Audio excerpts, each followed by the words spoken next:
দেউলিয়া হওয়ার দরজায় দাঁড়িয়ে রয়েছে শতাধিক দেশ। বিশ্ব অর্থনীতির এই রূপ অবস্থাটা ঠিক কেন? বাংলাদেশ পাকিস্তান নিয়ে কার্যত ঘটিহারা ইতিমধ্যেই। দেউলিয়া হতে বসেছে আর কোন কোন দেশ? ভারতের কি পরিস্থিতি সেটাই শুনুন। খাদ্যের জন্য হাহাকার, দেউলিয়া হওয়ার মুখে শতাধিক দেশ। বিশ্ব ব্যাংকের রিপোর্টে নাম আছে কি ভারতের? ইতিমধ্যেই ভয়াবহ তালিকা প্রকাশ করেছে বিশ্ব ব্যাংক। দেখে নিন। কোথাও এক টুকরো রুটির আকাশ ছোঁয়া দাম, কোথাও আবার পেট্রোল কিনতে নাভিশ্বাস উঠছে আমজনতার। এই সব মিলিয়ে পরিস্থিতি মোটেও কিন্তু খুব একটা সুবিধের নয়। রাষ্ট্রসংঘের দাবি যে কোনো দিন কোষাগার শূন্য হতে পারে দুনিয়ার অন্তত 50টি রাষ্ট্রে। বিশ্বব্যাংক আবার এই তালিকায় রেখেছে 104টি দেশের নাম।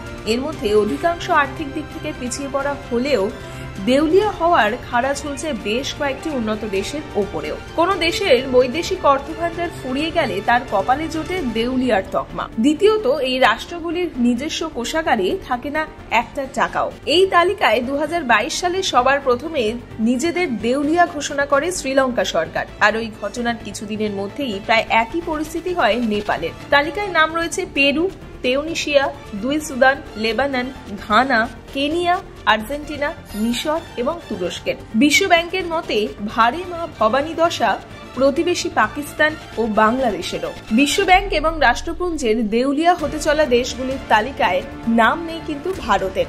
তবে এখানকার অধিকাংশ রাজ্যের ঋণের অঙ্ক দ্রুত গতিতে বাড়ছে, যা নয়াদিল্লিকে দেউলিয়া হওয়ার দিকে ঠেলে দিতে পারে অনেকটাই। বর্তমানে মহারাষ্ট্র এবং গুজরাট ছাড়াও কোনো রাজ্যের ঋণ নিয়ন্ত্রণের মধ্যে নেই। বিষয়টি নিয়ে অর্থ মন্ত্রকের চিন্তা বেড়েছে বলে সূত্র মারফত মিলেছে খবর।